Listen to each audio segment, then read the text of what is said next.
You have a small white container in your kitchen right now that you barely think about. You sprinkle it on food without a second thought. You buy it for less than $1. You probably waste more of it than you actually use. There was a time in human history when that same substance was worth more than gold. When armies marched for it. When empires rose and collapsed because of it. When a person's monthly wages were paid in it, which is the literal origin of the word you use today for your own paycheck. This is the story of salt.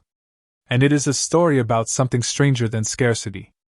It is a story about how value is never really about the thing itself. It is about what the thing makes possible. Let us start with the obvious question. Salt is everywhere.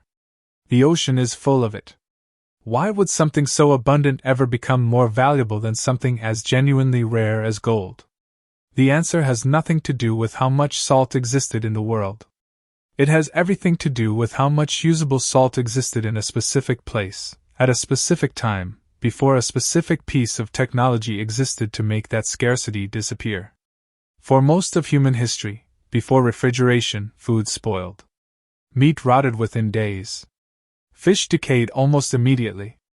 An entire winter's hunt could be lost to bacteria in less time than it took to gather it. This was not an inconvenience. This was the difference between a community surviving the winter and a community starving. Salt solved this problem in a way nothing else available at the time could match. Salt draws water out of meat and fish through a process called osmosis, creating an environment where the bacteria responsible for decay simply cannot survive. A piece of meat packed in salt could last for months instead of days. This single chemical property transformed salt from a seasoning into something closer to a survival technology. Historian Mark Kurlansky, in his extensive research into the global history of salt trade, documented how entire economies organized themselves around access to this one substance. Not because people particularly loved the taste. Because controlling salt meant controlling whether a population could preserve food through a harsh season, which meant controlling whether that population lived or starved. In ancient Rome, soldiers were sometimes paid partly in salt, or given an allowance specifically designated for purchasing it. This allowance was called a salarium. You already know this word. It survived for over 2,000 years, quietly hiding inside the modern English word salary. Every time you check your bank account after getting paid, you are using a linguistic fossil from an economy where salt was valuable enough to be currency for soldiers' loyalty. The Romans built entire roads specifically for salt transport. The Via Salaria, the Salt Road, connected the salt flats near the mouth of the Tiber River to inland Rome, and it was one of the oldest and most strategically important roads in the entire empire. An empire that built roads for marble, for grain, for soldiers, also built one of its most enduring roads specifically because controlling the movement of salt was that important to controlling the empire itself. In West Africa, the trans-Saharan trade routes that connected the Mediterranean world to sub-Saharan Africa were built around an almost unbelievable exchange. Salt mined from deposits in the Sahara was transported south, where it was traded for gold, sometimes at a literal pound-for-pound rate. Historians studying these trade networks have documented caravans of thousands of camels crossing the desert specifically to move salt south and gold north, an exchange where, for a period of time, the substance in your kitchen cabinet was worth its exact weight in the metal humanity has treated as the ultimate symbol of wealth for millennia. Pound for pound. Salt for gold. This was not because the people making this trade were foolish. It was because they were operating inside a completely rational economic logic that modern people, living after refrigeration, struggle to intuitively understand.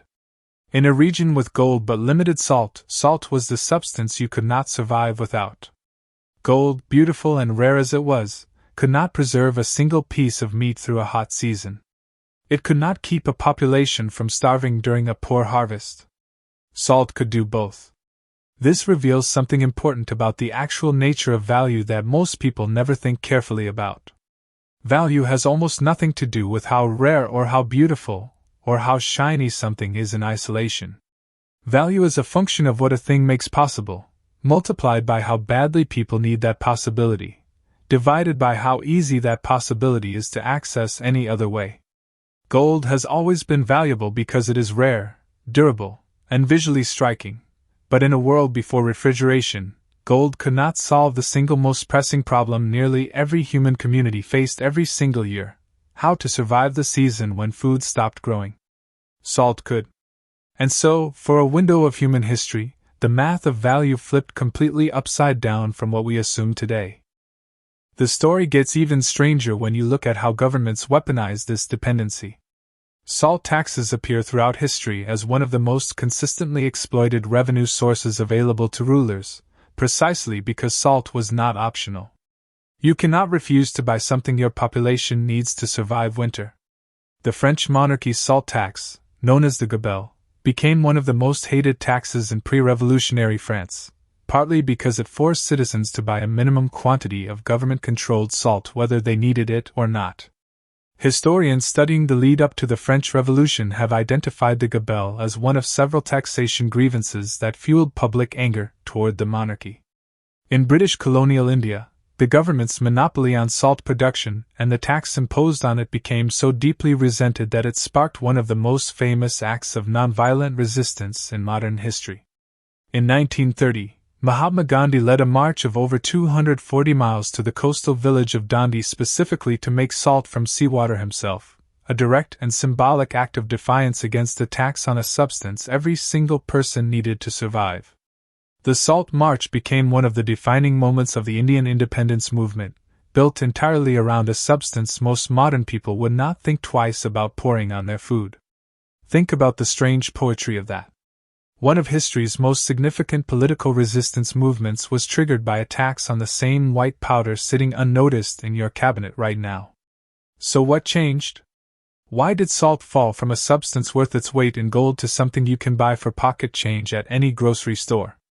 The answer is the same force that determines the value of almost everything.